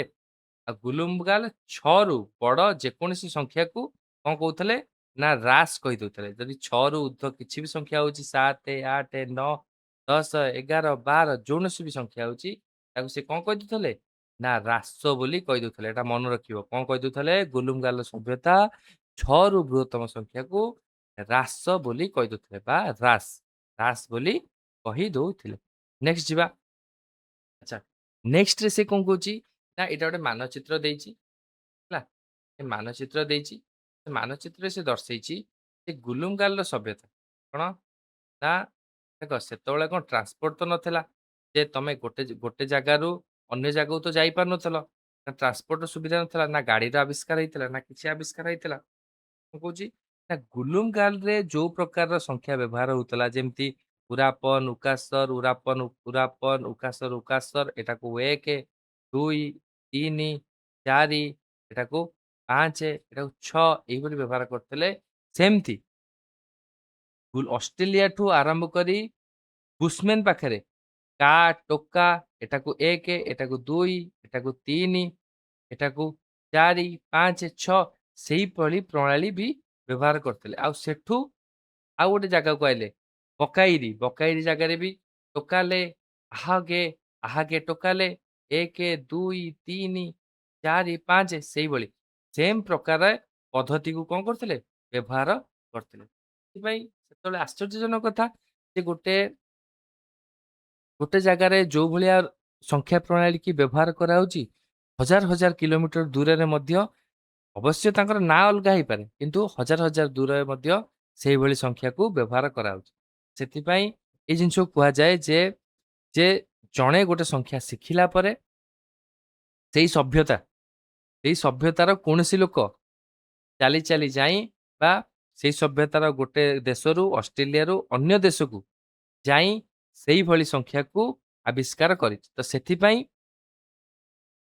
ଅଷ୍ଟ୍ରେଲିଆ ବା ଗୁଲୁଙ୍ଗାଲ ସଭ୍ୟତା ଯୋଉ ପ୍ରକାର ସଂଖ୍ୟାକୁ ବ୍ୟବହାର କରୁଥିଲେ ଗଣିବା ପାଇଁ ଗଣସଂଖ୍ୟା ସେଠି କଣ ବୁସମେନରେ ବି ସେଇ ପ୍ରକାର ବ୍ୟବହାର କରୁଥିଲେ। ଆଉ ପକାଇଲରେ ବି ମଧ୍ୟ ସେଇ ପ୍ରକାର ବ୍ୟବହାର କରୁଥିଲେ। ବୁଝିପାରିଲ? ଚାଲ ନେକ୍ସଟ ଯିବା। ନେକ୍ସଟ କଣ କହୁଛି ଏହାର ଏକ ତତ୍ତ୍ୱ ହୋଇପାରେ ଯେ ସେଇ ତିନୋଟି ସମ୍ପ୍ରଦାୟ ସାଧାରଣତଃ ପୂର୍ବପୁରୁଷ ଥାଇପାରନ୍ତି ଯେଉଁମାନେ ଏହି ସଂଖ୍ୟା ବ୍ୟବହାର କରିଥିଲେ ଓ ପରବର୍ତ୍ତୀ ସମୟରେ ସେମାନେ ବଂଶଧରମାନେ ଏଇ ସବୁ ସ୍ଥାନରେ ବା ସ୍ଥାନକୁ ସ୍ଥାନାନ୍ତର ହୋଇଥିଲେ। ସେ ସେଇ କଥା କହିଛି ନା ଯଦି ଦେଖ ଧର ଆମେ ଏବେ ସେ ସଂଖ୍ୟାକୁ ଆବିଷ୍କାର କଲେ ତାପରେ କଣ କଲେ ନା ଆବିଷ୍କାର କରିକି ମୁଁ ଅନ୍ୟ ଦେଶକୁ ପଳେଇଲି। ମୁଁ କଣ କଲି ମୁଁ ଅନ୍ୟ ଦେଶରେ ବି ସେଇଭଳିଆ ଶବ୍ଦ ତାଙ୍କୁ ଶିଖେଇଦେଲି। ତ ସେମାନେ କଣ ଆହୁରି ଆଗକୁ ଶିଖେଇଲେ ତାପରେ ସେମାନେ ଆହୁରି ଆଗକୁ ଶିଖେଇଲେ ଏମିତି ହେଇ ହେଇ ହେଇ ହେଇ ସ୍ପ୍ରେଡ ହେଇଛି। ଧର ମୁଁ ଏବେ ଶିଖିଲି ମୁଁ ମୋର ସ୍ପାଉସକୁ ଶିଖେଇଦେବି ଲାଇକ୍ ମୁଁ ମୋର କଣ ମୁଁ ମୋ ବଂଶଧର ମୋ ପୁଅ ମୋ ନାତି ସିଏ ତା ନାତି ଏମିତି କଣ ସେ ଶିଖେଇ ଶିଖେଇ ଯିବ ଶିଖେଇ ଶିଖେଇ ଗଲେ କଣ ହବ ସେଇ ସମାନ ପ୍ରକାରର ଗଣନା ସଂଖ୍ୟା କଣ ବୃଦ୍ଧି ପାଇବ ସେଇଟା ବିବେଚନା କରାଯାଏ। ଯଦିଓ ଗୁଲୁମା ସଂଖ୍ୟା ପ୍ରଣାଳୀରେ କେବଳ ଯଦିଓ ଗୁଲୁମକାଲ ସଂଖ୍ୟା ପ୍ରଣାଳୀରେ ଯଦିଓ 6 ପର୍ଯ୍ୟନ୍ତ ସଂଖ୍ୟା ପାଇଁ ଗଣନା ନାମକ ଥିଲା କିନ୍ତୁ ଏହି ସଂଖ୍ୟା ପଦ୍ଧତି ଉତ୍ପନ୍ନ ଅନ୍ୟ ସମ୍ପ୍ରଦାୟ ବ୍ୟବହାର କରୁଥିବା ସଂଖ୍ୟା ପ୍ରଣାଳୀ ପରି ହୋଇଥିଲା। ସଂଖ୍ୟାର ଉପସ୍ଥାପନ କରିବା ପାଇଁ ଟାଲି ପ୍ରଣାଳୀ ଅପେକ୍ଷା 2 2 କରି ଗଣନା କରିବା ଓ ଅଧିକ ଫଳପ୍ରଦ ଅଟେ। ବିଭିନ୍ନ ଆଚ୍ଛା କହୁଛି ଯେ ଧର ଗୋଟେ ସଂଖ୍ୟା ପ୍ରଣାଳୀ ଅଛି ଧର ଆମେ ଗଣିବା ପାଇଁ କେମିତି ଗଣୁ ଧର ତମ ପାଖରେ ଅଛି କଣ କଣ ଏଠି ଅଛି 5ଟା କାଠି ଇଏ ଅଛି 5ଟି କାଠି ତ ଆମେ ତାକୁ କେମିତି ଗଣୁଛେ ନା ଡାଇରେକ୍ଟ ଗଣି ଦଉଛେ ଇଏ 5 ଟୋଟାଲି କେତେ 10ଟା କାଠି। ଧର ଗୋଟେ ଜାଗାରେ ଅଛି ଏଠି 5ଟା ବିନ୍ଦୁ ଏଠି ଅଛି 5ଟା ବିନ୍ଦୁ ତମକୁ ଯଦି କହିବ ଜଣେ ଗଣିବାକୁ ତମେ କଣ କରିବ ଏଠି 5ଟା 5ଟା 5 5 କେତେ 10 ଗଣୁଛ।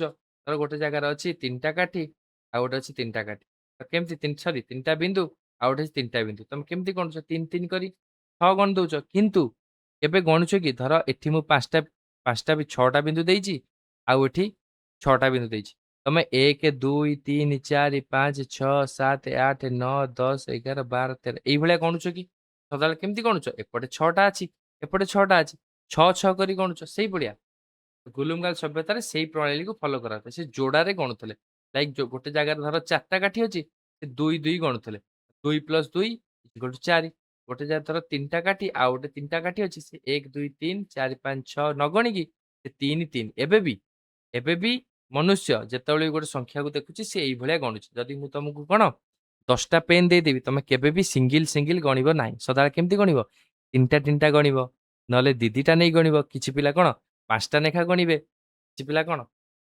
4ଟା ଲେଖା ଗଣିବେ କିଛି ପିଲା କଣ 6ଟା ଗଣିକି 4ଟା ଗଣିବେ ଏଇଭଳିଆ ଗଣିବେ କେବେ ବି କୌଣସି ପିଲା ସିଙ୍ଗିଲ ଗଣିବ ନାହିଁ। ସେଇଭଳିଆ କହୁଛି କିଛି ଲୋକ କଣ 5 5 କଣ 5 5 ନେଇ ଗଣି ପାରିବେ ଗୁଲୁଗାଲ ସମ୍ବନ୍ଧ କଣ 2 2 ନେଇ ଗଣୁଥିଲେ କିଛି ଲୋକ 10 10 ନେଇ ଗଣିବେ। ଧର ମୁଁ ତମକୁ 100ଟା କାଠି ଦେଇଦେବି ତ ତମେ କେମିତି ଗଣିବ 10 10 କରି ଗଣିବ 10ଟା କାଠି ବାହାର କରିବ ଫେର 10ଟା କାଠି ବାହାର କରିବ 10 10 20 10 30 10 40 ଏଇଭଳିଆ ଗଣିବ ସେଇ କଥାଟାକୁ ଏଠି ସେ ଉପସ୍ଥାପନ କରିଛି। ନେକ୍ସଟ ଯିବା। ଆଚ୍ଛା ନେକ୍ସଟ ତୁମ ପାଇଁ ଗୋଟେ କାମ କହିଛି। ଧର ତମେମାନେ ପିଲାମାନେ ମତେ କୁହ ଏଠି କେତେଟା ଅଛି କୁକୁଡ଼ା? ତ ଏଠି ଦେଖିକି ଜଣା ପଡୁଛି 1 1 2ଟା। ଏଠି କେତେଟା ଫୁଲ ଅଛି? ତମେ 1 2 ଗଣିବ କି?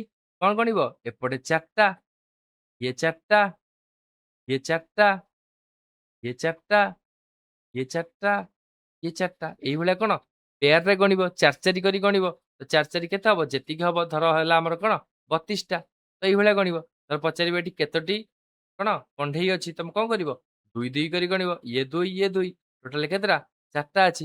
ଏ କେତେଟା କୁକୁର ଅଛି? ଗୋଟେ କୁକୁର। ଏଠି କେତେଟା କଣ ଷ୍ଟେୟାର ଅଛି? ଷ୍ଟେୟାର କେମିତି ଗଣିବ? ଇଏ 3 3 6 3 9 10 11 12 କେତେଟା? 12ଟା। ତ କେମିତି ଗଣୁଛ? 3 3 କରି ଗଣିବ। ତମେ ସିଙ୍ଗିଲ ଗଣିବ କି? 1 2 3 ଏମିତି ଗଣିବ କି? କେବେ ଗଣିବନି। କାହିଁକି? କାରଣ ଆମ ମାଇଣ୍ଡରେ ସବୁବେଳେ ଆମେ ଯେତେବେଳେ କୌଣସି ସଂଖ୍ୟାକୁ କଣ କରୁ? ଗଣନା କରୁ, ସବୁବେଳେ ଆମେ ପେୟାରରେ ଗଣନା କରୁ। ସେଇ ଜିନିଷଟାକୁ ସେଇଠି ବୁଝଉଛି। ଯଦି ଏଠି କଣ? ଏଠି ଅଙ୍ଗୁରୁ କୋଳି ଅଛି। ତମେ କେମିତି 1 2 3 କରି ଗଣିବ କି? ସବୁବେଳେ କେମିତି ଗଣିବ? ଇଏ 3ଟା, ଇଏ 3 ଇଏ 3 ଆଉ କିଏ ଗଣିବେ କଣ? ଇଏ 6ଟା, ଇଏ 6ଟା, 12ଟା ଏଇଭଳିଆ କରି ଗଣିବେ। ସେଇ ଜିନିଷଟା ଏଠି କହୁଛି। ଏ ପେନସିଲକୁ କେମିତି ଗଣିବ? 2 ଇଏ 2 ଇଏ 2 ଇଏ 2 ଏଇଭଳିଆ ଗଣିବ। 1 2 3 4 4 ଦୁନେ 8 ଇଏ ଆଉ ଗୋଟେ ପେନସିଲ 1 9 ଏମିତି ଗଣିବ। ତମେ କେବେ ଗଣ କି? 1 2 3 ଏମିତି କେବେ ଗଣିବନି। ସେଇ ଜିନିଷଟା ଏଠି ସେ କଣ କହୁଛି। ଚାଲ ନେକ୍ସଟ ଯିବା। ଏକ ନିର୍ଦ୍ଦିଷ୍ଟ ସମୟ ଆକାର ସମୟକୁ ନେଇ ସଂଖ୍ୟା ଗଣିବା ପ୍ରଣାଳୀରେ ବ୍ୟବହାର ଯୋଗୁଁ କେଉଁ ସବୁ ଅସୁବିଧା ସୃଷ୍ଟି ହେବ? କେତେକ 5 ସମୟ ଗଣନା କରିବା ପ୍ରଣାଳୀ ତୁମେ 13 ଆଚ୍ଛା ସେ କହୁଛି ଦେଖ ଆମେ ଛୋଟ ସଂଖ୍ୟାକୁ ପେୟାର କରି ଗଣିଦବା। ଲାଇକ୍ ମୁଁ ତମକୁ ଧର 20ଟା ପେନସିଲ ଦେଲି, ତମେ କଣ 5ଟା 5ଟା କରି ଗଣିଦବ। 5ଟା 5ଟା 10ଟା 5ଟା 15ଟା 5ଟା 20ଟା। କିନ୍ତୁ ଯଦି ସେଇ ଜାଗାରେ ମୁଁ ତମକୁ 1345ଟା ପେନସିଲ ଦେବି, ତାକୁ 5 5 ଗଣିବା କଣ ଅବଶ୍ୟ ସମ୍ଭବପର, କିନ୍ତୁ ବହୁତ କଣ ଅସୁବିଧାଜନକ ବି। ଶୀଘ୍ର ତମେ ଗଣିପାରିବ ନାହିଁ। ସେଇ ଜିନିଷଟା ଏଠି ସେ କହୁଛି। ତ ଏହି ଏକ ନିର୍ଦ୍ଦିଷ୍ଟ ଆକାର ସମୂହକୁ ନେଇ ଗଣନ କରିବା ଏକ ସଂଖ୍ୟାକୁ ପରିପ୍ରକାଶ ପାଇଁ ଏହାକୁ ବ୍ୟବହାର କରିବା ପାଇଁ ଟାଲି ପ୍ରଣାଳୀ ଅଧିକ ଉପଯୁକ୍ତ। ଫଳପ୍ରଦ ହେଲେ ମଧ୍ୟ ଏହି ପ୍ରଣାଳୀ ବଡ଼ ବଡ଼ ସଂଖ୍ୟାକୁ ପରିପ୍ରକାଶ କରିବା କଷ୍ଟଦାୟକ ହୋଇପାରେ। ପରବର୍ତ୍ତୀ ପ୍ରଣାଳୀ ଏହି ଧାରଣାରେ ଅଧିକ ଉନ୍ନତିକୁ ଦର୍ଶାଯାଇଥାଏ। ହଉଛି ଯୋଉ ଟାଲି ପ୍ରଣାଳୀ ଯୋଉଟା ତମେ କଣ ପେୟାର କରି ଗଣିଲ, ଦି ଦିଟା ଗଣିଲ ବା 5 5ଟା ଗଣିଲ ବା 4 4ଟା ଗଣିଲ, ଏଟା କଣ ଅବଶ୍ୟ ଛୋଟ ନମ୍ବର ପାଇଁ ଫଳପ୍ରଦ ହେଇପାରିଥାଏ। ଧର 20ଟା ଗଣିବାକୁ କହିବେ ତମେ 5 5ଟା କରି 4ଟା ଗଣିଦବ। ସେଥିପାଇଁ ଫଳପ୍ରଦ ହେଇଯାଇପାରେ। କିନ୍ତୁ ଯଦି ତମକୁ ବଡ଼ ସଂଖ୍ୟା ଦିଆହବ, ସେଇ ଜାଗାରେ ଏଇଟା କଣ ଗୋଟେ ପ୍ରକାରର ଅସମ୍ଭବ ହବ। କାରଣ ଗଣିବାଟା ବହୁତ କଷ୍ଟସାଧ୍ୟ ହବ। ବୁଝିପାରିଲ? ନେକ୍ସଟ ଯିବା। ଆଚ୍ଛା ନେକ୍ସଟ ଆଉ କିଛି ନାହିଁ। ତମର ଫାଷ୍ଟ କ୍ଲାସ ପାଇଁ କଣ ଏତିକି ଅଛି। ଏ ଫାଷ୍ଟ କ୍ଲାସଟା ବିଲକୁଲ ତମର କେବଳ ଗପ ଥିଲା, ଇତିହାସ ଥିଲା, କେମିତି ସଂଖ୍ୟା ଗଣିବ, ଇମାଜିନାରୀ କୋଶ୍ଚିନ୍ ଆଦି କିଛି ନଥିଲା। ତା ଖାଲି ଜାଣ, ଗପ ଶିଖ। ନେକ୍ସଟ କ୍ଲାସରୁ ଆମେ କଣ ପ୍ରକୃତ ପାଠ, ଯୋଉଟା କି ଆମର ଏଇ ଚାପ୍ଟରରେ କୋଶ୍ଚିନ୍ ଆସିବ ବା କୋଶ୍ଚିନ୍ ଆନ୍ସର କରିବାର ଅଛି, ଆମେ ନେକ୍ସଟ ଭିଡିଓରେ ପଢିବା। ତ ସେବେ ଯାଏଁ ଥ୍ୟାଙ୍କ ୟୁ, ଧନ୍ୟବାଦ। ପାଠ ପଢ ଆଉ